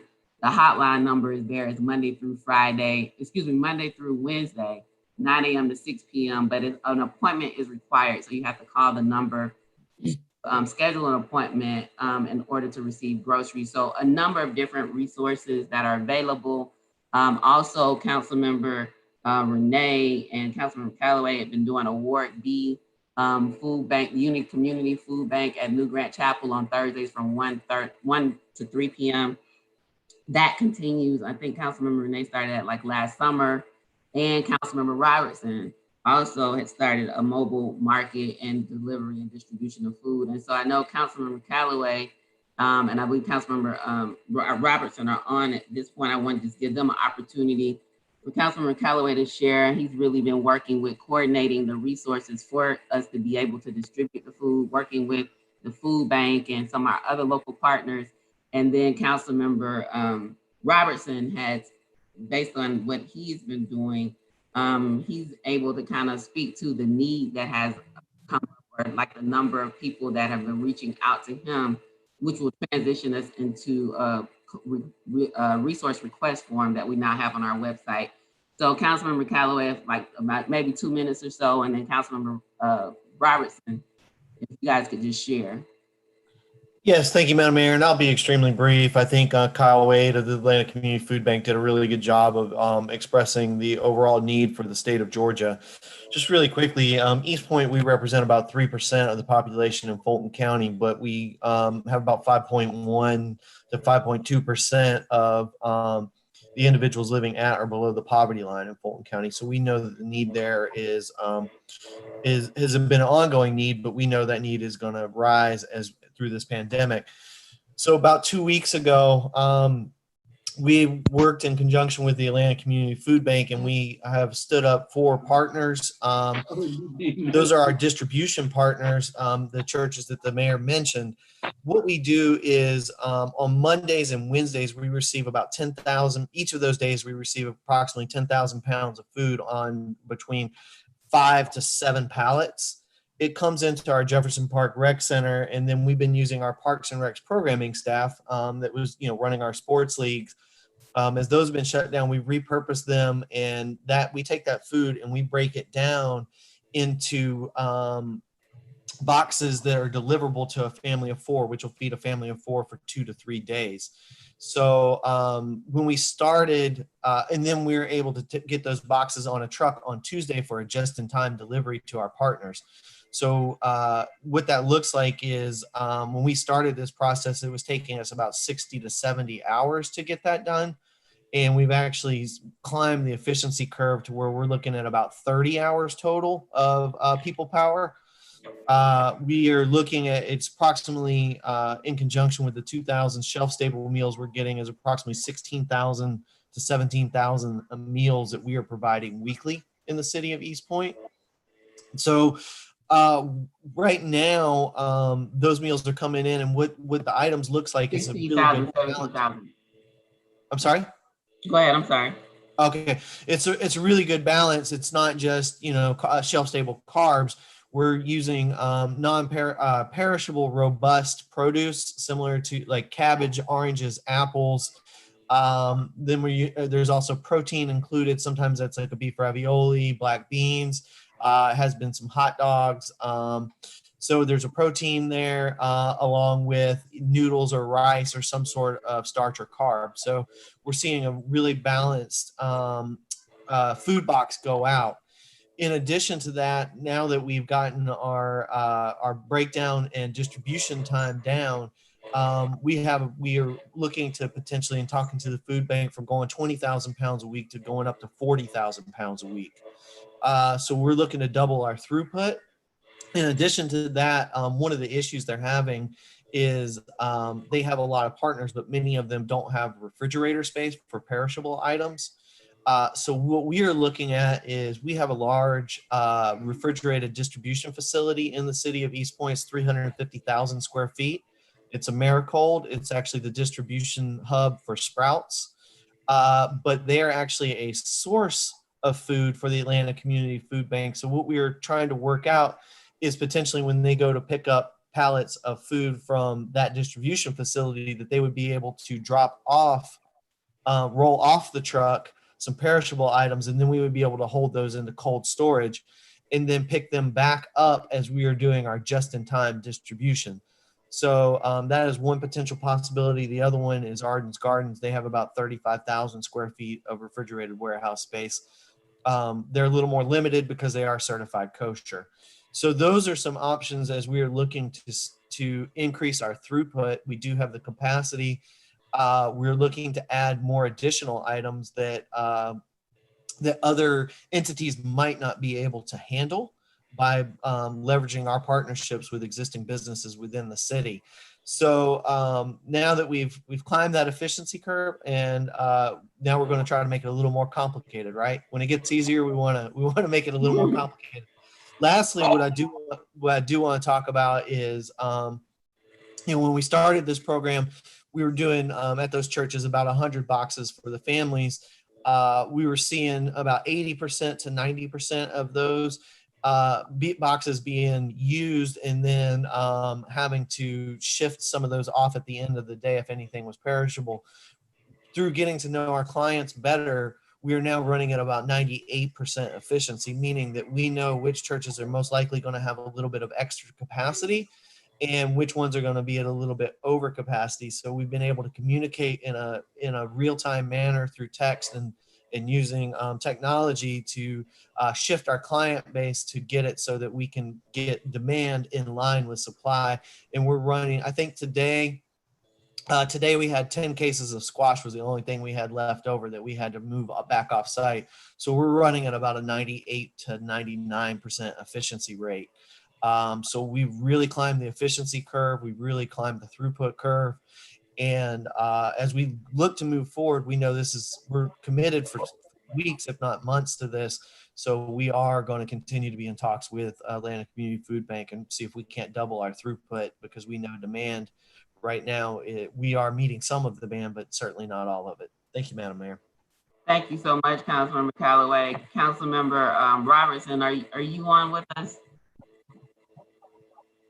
Press *6 on your phone to unmute you if you are.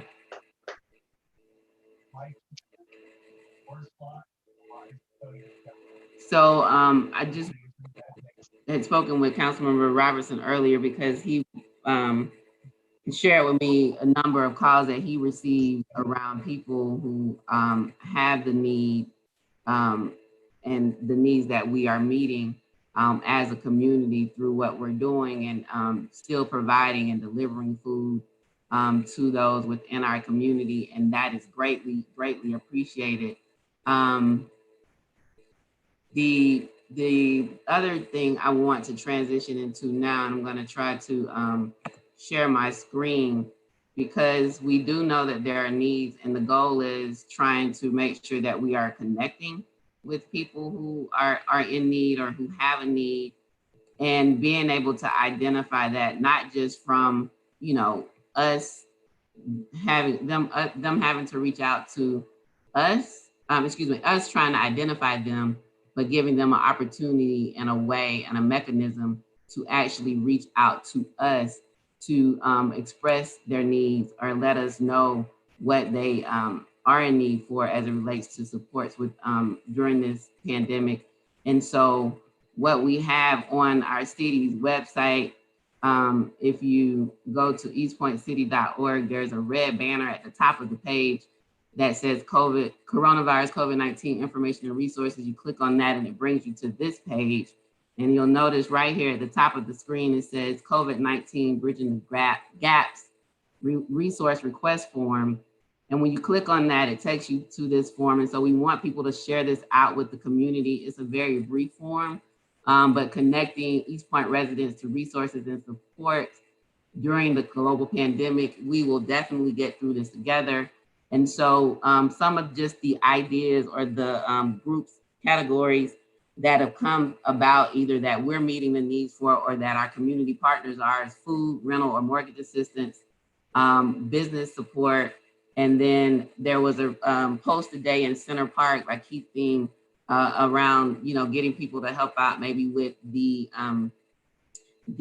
planters around the fountain, around the Center Park sign. So this idea of volunteering, and there are people who may be willing to do that. We definitely want people to be smart, which means, follow CDC guidelines, maintain social distancing, wear masks, and make sure you're doing those things. But there are people who want to get out and who want to help in some way in doing something that is essential. And so landscaping is one of those essential services.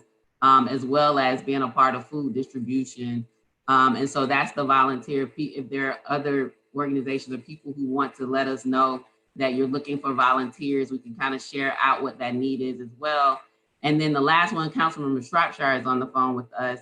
I want her to just talk briefly about this bond service idea. She shared with council some time ago the Clean City Initiative.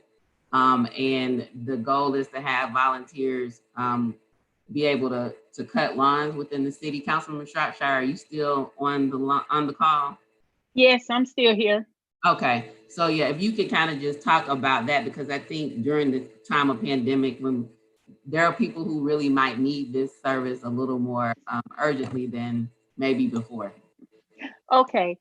What we have is called the Clean City Initiative, and what it does is it cleans the senior citizens and the people who have disability yards.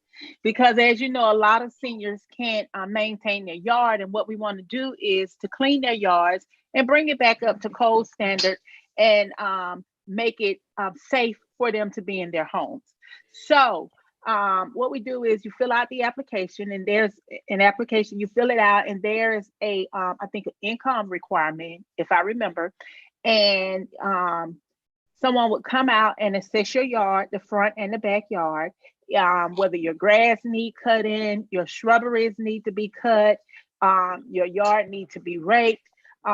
We can provide that service for you. If you want to volunteer to help, we need all the volunteers we can, but we do have to realize that we do have to do social distancing, and it can only be 10 people at a time. So if you know someone, a senior citizen that lives in East Point, or someone who is disabled that lives in East Point and need their yards clean, please, please, please send us the information so we can get it put together and get their yards clean for them. Because as you know, with the pandemic going on, the seniors are the most vulnerable. So they're not coming outside, and some are afraid to come outside, let alone trying to do their yards. So if we could just offer help to them and the disability, I'm sure they would greatly appreciate it. And this is something that I started the first of this, actually last year. We had people to fill out the applications during the Martin Luther King event, and we got a lot of great feedback from that. And we're just wanting to continue this program because it's a great program, and we want to just give back to the seniors and the people, the community in the city of East Point, and to let them know that we are here for them, and we are working with them. So if you have any senior citizens, or you know anyone that may be interested in helping cleaning the yard, or if they want to bring their own rakes, lawnmower, they can do that.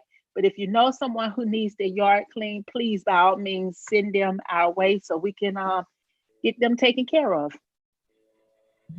So much, Councilmember Shropshire. And so I showed you all how to access the phone online, but you can also just call the number on the screen, 404-270-7091, or send an email to covidresource@eastpointcity.org. If the number is called, they could just leave the information. If there's not an answer, if someone answers, we will complete the form online for them. So we get the number out, have people call in so they can let us know what they need. Or you can have them leave a message. But this is our way to be able to, meet specific needs within the community. We know the general, food and areas that people have, but we also want to know if there's other things that we can help connect our residents to help them get through this time, because we will definitely get through this together. And so definitely wanted to share that. Thank you so much. And then also, again, for volunteers, if there's something that you have and you're looking for a volunteer for, kind of let us know that too, because as we hear from people who may be willing to be, to go out and be smart and be safe, right? Social distancing, face mask, follow guidelines, then we can connect them with those opportunities so they can be amazing VIPs volunteering in the point. And the other thing, and we talked about putting it on here, but essential errands If you have people, neighbors, or the people in your neighborhood that you know who might need some assistance with essential errands, check on your neighbors. You know, drop out groceries on the porch to someone who might not be able to get out. It requires relationships though, so we thought about trying to do that through this central resource. I think that's more of, you know, somebody that you know, being able to trust them to be able to do that for you. How do you volunteer? You basically email COVID resource at eastpointcity.org. You can email the mayor's office. You can call at mayor@eastpointcity.org, or you can call 404-270-7091 and let us know that you're interested in volunteering. And we're going to do a poll in just a few seconds. We're getting very close to the end of our presentation, the information that we'll be sharing with you on today. And there is a poll that we will be sharing to give you an option to respond and let us know which opportunities you are interested in, so that we can actually make sure that we are connecting you to those areas that you are interested in helping your fellow neighbor, fellow East Pointer during this critical time. And so that's coming up shortly. And I'm trying to get back to my slide presentation. Hold on just a moment. So what I'll go ahead and start talking about as I'm finding it. So the next thing I wanted to talk about from a civic engagement perspective is voting and census. It is definitely a critical time. And so you should have received this little document in the mail, a piece of mail. Hopefully you didn't throw it away. It is your absentee ballot request application. So it's not the ballot, but you have to send it in to actually get an absentee ballot sent to you. During this global pandemic time, we want to make sure that we are able to exercise our right to vote. So requesting an absentee ballot will allow you to be able to do that in the event that we're still sheltering in place and social distancing becomes a challenge on election day. Go ahead and make sure you do this, as well as you should have received your envelope with Census 2020 on it. Hopefully it wasn't thrown away. We desperately need our residents to complete the census. It is tied to funding and representation. And we definitely need to make sure everyone's counted. Each person represents about $1,700 to $2,300 per person per year. And this is only done every 10 years. So each person is brings us resources in the amount of $17,000 to $23,000 per person. Right now, our census response rate is 38.5%. Only 38.5% of our residents or of our households have responded. And so we are working on a census gathering space, EP census gathering space, to bring some energy around it and really kind of helping reach out to our neighbors and encouraging them to complete the census, helping them with the census plan, which is simple as have you find your envelope? Have you seen your envelope? If you haven't seen, look through your mail. That's the first step. Get your envelope and then go online to complete it. There also, if you haven't completed at this point, the census, federal government is mailing the actual survey out to homes at this juncture. So make sure that you are completing that if you actually receive the survey. If you need help, call that number. We will help you because it is that critical, and it is critically important that we count the point, because everyone counts, and we need to make sure that we have the resources to enable us to provide the services or help us provide the services that we are required to provide to you. And so help us help you is my plea at this point, please. And know that we are going to really be turning up. I want to say thank you to our Public Information Officer, Shannon Wiggins. You may have noticed we have some celebrity video spots on our social media promoting the census and encouraging people to complete the census. So they're doing an amazing job around getting the word out. You'll see some more social advertising. It's been in our utility bill. You'll be receiving a mailer eventually. So we're gonna do everything that we can to make sure we count. Our goal is 86% participation rate. And so we have a long ways to go to get there, but we can do it. In 2010, our participation rate was 66%. So we still haven't made that yet, but this year we want to stretch and actually get as many resources as we can. And so please, please help us get the word out with that.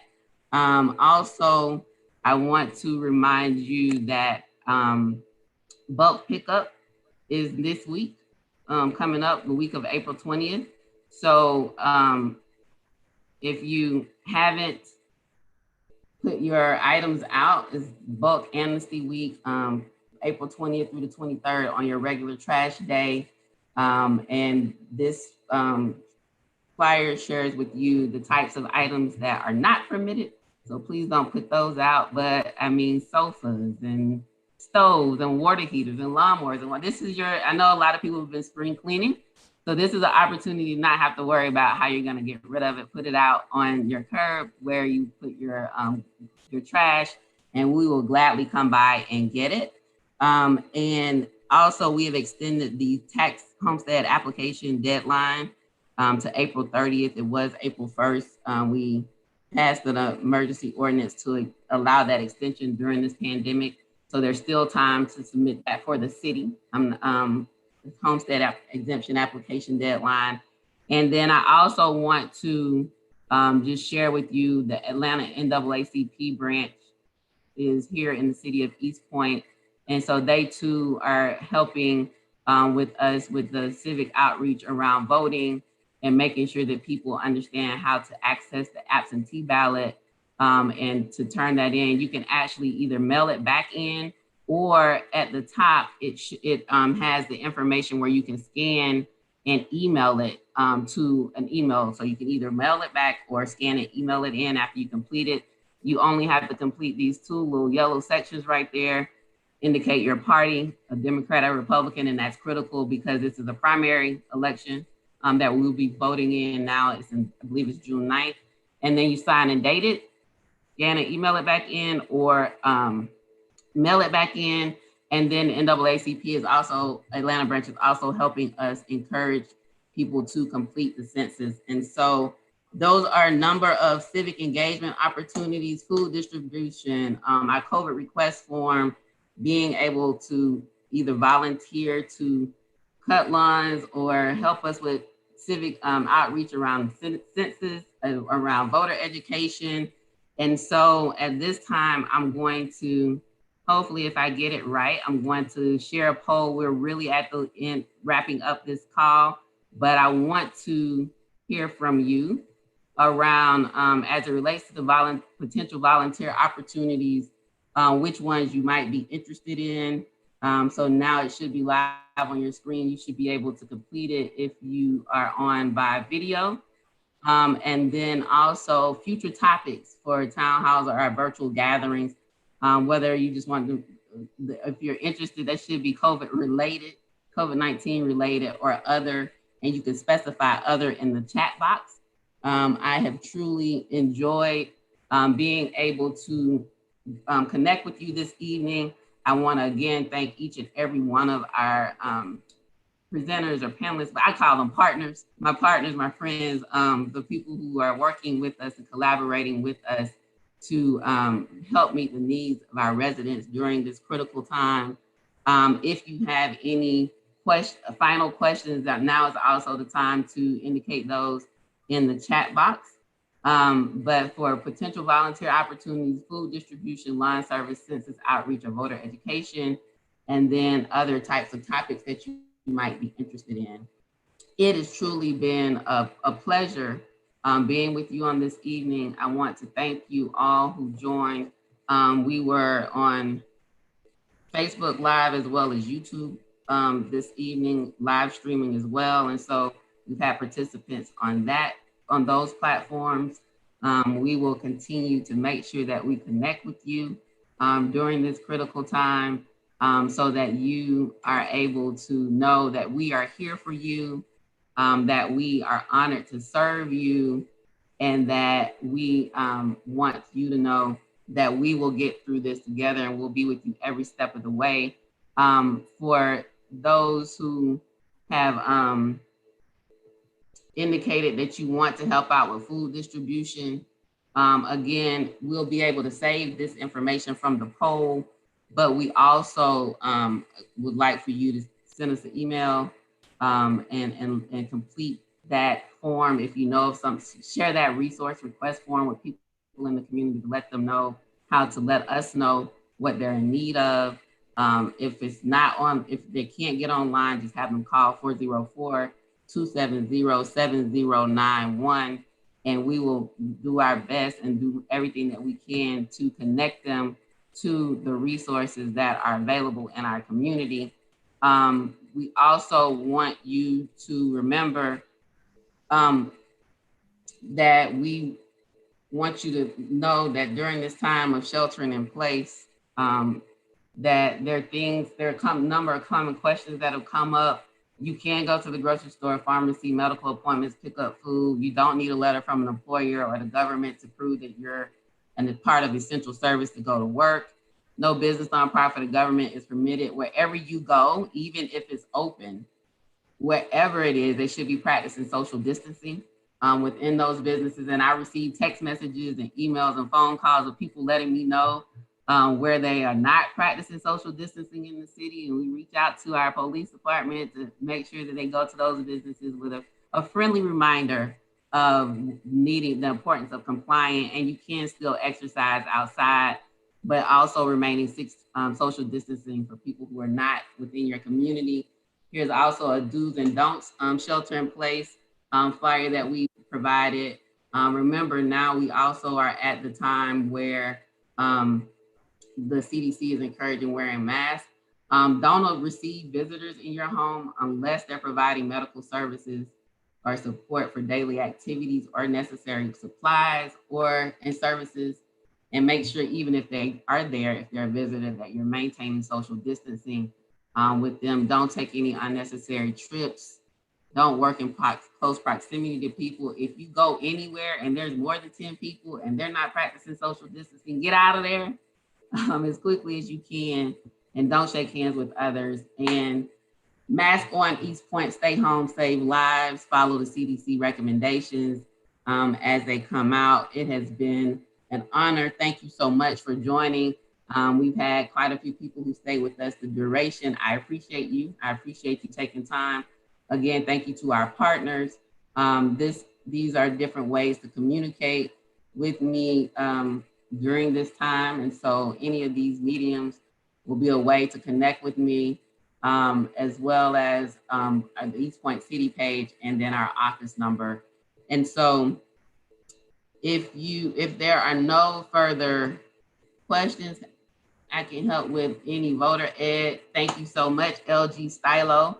We appreciate you. Please send us your information and we'll make sure. I don't know who LG Stylo is, and you don't have to disclose on here, but please email either covidresource@eastpointcity.org or mayor@eastpointcity.org, and we will definitely connect you to those opportunities as they become available. If you have other ideas, please share them as well. This is a time where, although we might not be able to be together in person, we're still able to connect. And so we have to do all that we can to connect and serve and help meet needs during this time of unprecedented uncertainty, which is stretching all of us to think differently, be creative, but most importantly, meet needs. And so thank you to Commissioner Carn, Dr. Ford, Dr. Wise, Ms. Vanessa Russell, Kyle Wade, Will Sellers, Sanjay Patel, and Jonathan Goss for being on tonight. I don't take it lightly. We greatly appreciate the time that you've made for our residents. Thank you to each and every East Pointer who's joined the call. Thank you to my colleagues from council who've been on the call as well, or on the town hall, participated this evening to share important information. And do all that you can during this time to stay home, stay healthy, stay well, stay safe, and look out for others. Check on your neighbors, check on seniors. I forgot to mention again that our fire department has a list of over 200 senior residents within our city, and they've been doing well checks for at least 3 to 4 weeks now, checking in on our seniors to make sure that they're okay, see if they have any needs. So let's just continue to be a community. Let's continue to help each other. Let's continue to look out for each other. Let's continue to support each other. Let's continue to maintain our social distancing. And most importantly, let's pray, because we will get through this together. So thank you for joining us on this evening, and be on the lookout for an exciting census gathering space opportunity on next Thursday, April 23rd at 6:30 p.m., which is our census outreach opportunity for you to help us continue to get the word out. So thank you so much. And as I always say, good night, East Pointers. Good night. Good night. Good night.